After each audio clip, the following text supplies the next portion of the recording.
संसद के मॉनसून सत्र बीत गए हैं। इस सत्र में मणिपुर के साथ ही कई और भी महत्वपूर्ण मुद्दे सुर्खियों में रहे, लेकिन संसद का ये सत्र भारत के क्रिमिनल जस्टिस सिस्टम के लिहाज से ऐतिहासिक माना जाएगा। इस सत्र के आखिरी दिन यानी कि 11 अगस्त को देश के क्रिमिनल जस्टिस सिस्टम के आधार स्तंभ के तौर पर महत्वपूर्ण 3 विधेयकों को लोकसभा में पेश किया गया।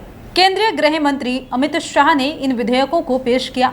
बाद में इन तीनों विधेयकों को गृह कार्य संबंधी संसदीय स्थायी समिति को भेजा गया। संसदीय समिति इन विधेयकों के हर पहलू और उपबंधों पर विचार कर संसद को अपनी रिपोर्ट सौंपेगी। बता दें कि इन विधेयकों के जरिए बनने वाले कानून अंग्रेजी हुकूमत की ओर से बनाए गए और ब्रिटिश संसद से पारित Indian Penal Code, Criminal Procedure Code और इंडियन एविडेंस एक्ट 1872 की जगह लेंगे। अब इन कानूनों का स्वरूप और नाम दोनों ही बदल जाएगा। इंडियन पीनल कोड का नया नाम भारतीय न्याय संहिता होगा। क्रिमिनल प्रोसीजर कोड का नया नाम भारतीय नागरिक सुरक्षा संहिता होगा। इसके साथ ही इंडियन एविडेंस एक्ट का नाम भारतीय साक्ष्य अधिनियम होगा। यहाँ पर गौर करने वाली बात है कि इन कानूनों का अंग्रेजी में भी नाम यही होगा और गृह मंत्री अमित शाह ने लोकसभा में विधेयकों को पेश करते वक्त इनकी जरूरत और बदलाव से जुड़े पहलुओं और उनके महत्व पर भी विस्तार से सरकार का पक्ष रखा है। देश के क्रिमिनल जस्टिस सिस्टम के लिए ये तीनों कानून कितने महत्वपूर्ण है, ये इसी से समझा जा सकता है कि इन तीनों कानूनों के दायरे में ही देश में अपराध से जुड़ी प्रक्रिया का निपटारा होता है। यानी कि अपराध दर्ज होने से लेकर न्याय और सजा मिलने तक का सफर इन तीनों कानूनों पर ही आधारित है। हम कह सकते हैं कि Indian Penal Code, Criminal Procedure Code और इंडियन एविडेंस एक्ट ही वो रीढ़ है जिस पर भारतीय आपराधिक न्याय व्यवस्था टिका हुआ है। सबसे पहले बात करते हैं आजादी के 75 साल बाद आखिर क्या जरूरत पड़ी कि ये 3 नए कानून बनाने पड़ रहे हैं। दरअसल Indian Penal Code, Criminal Procedure Code और इंडियन एविडेंस एक्ट ब्रिटिश हुकूमत के दौरान ब्रिटिश संसद ने बनाए थे और बता दें कि इन कानूनों में उस वक्त की औपनिवेशिक जरूरतों को ध्यान में रखकर सारे प्रावधान किए गए थे।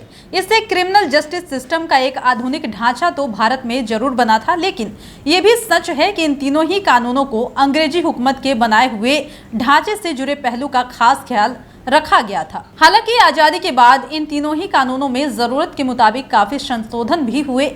उसके बावजूद इन कानूनों में औपनिवेशिक प्रभुत्व और गुलामी की निशानी के तौर पर अभी भी बहुत कुछ है। प्रधानमंत्री नरेंद्र मोदी की अगुवाई में एनडीए की सरकार नए कानूनों में इसी औपनिवेशिक पहलू को बदलना चाहती है।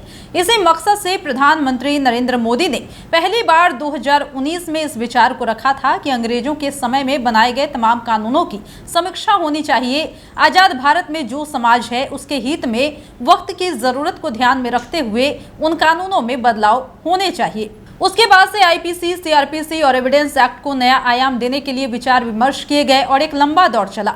इसमें केंद्र सरकार ने सुप्रीम कोर्ट और सभी हाई कोर्ट के जजों से भी राय मांगी। सांसदों, मुख्यमंत्रियों, राज्यपालों और केंद्र शासित प्रदेशों के प्रशासकों से भी राय शुमारी की गई और 4 साल तक व्यापक विचार विमर्श के बाद आईपीसी, सीआरपीसी और एविडेंस एक्ट को नया रूप देने के लिए विधेयक को तैयार किया गया और मॉनसून सत्र के आखिरी दिन 11 अगस्त को लोकसभा में इन विधेयकों को पेश किया गया। हालांकि ये कहना सही नहीं है कि कानून पूरे तरीके से नया है, नाम नया मिला है। पहले के कानूनों की कई धाराओं को भी रखा गया है, कुछ धाराओं को पूरे तरीके से हटा दिया गया है और कुछ धाराओं में बदलाव किए गए हैं। इसके बारे में खुद गृह मंत्री अमित शाह ने लोकसभा में विधेयकों को पेश करने के दौरान जानकारी दी। इंडियन पिनल कोड 1860 को भारतीय न्याय संहिता रिप्लेस करेगी। पहले आईपीसी में 511 धाराएं थी, अब 356 धाराएं होंगी। इसमें 175 धाराओं में बदलाव किया गया है और 8 नई धाराओं को जोड़ा गया है। वही 22 धाराओं को निरस्त भी किया गया है। उसी तरीके से भारतीय नागरिक सुरक्षा संहिता सीआरपीसी की जगह लेगी। इसमें 533 धाराएं रहेंगी और 160 धाराओं में बदलाव किया गया है और साथ ही नई धाराएं जो है 9 जोड़ने की पहल की गई है और 9 धाराओं को निरस्त भी किया गया है। उसी के तर्ज पर भारतीय साक्ष्य अधिनियम, इंडियन एविडेंस एक्ट 1872 की जगह लेगा और बता दें कि इसमें पहले 167 धाराएं थी, अब 170 धाराएं होंगी। इसमें 23 धाराओं में बदलाव के साथ एक नई धारा जोड़ी गई है, वहीं 5 धाराओं को निरस्त भी किया गया है।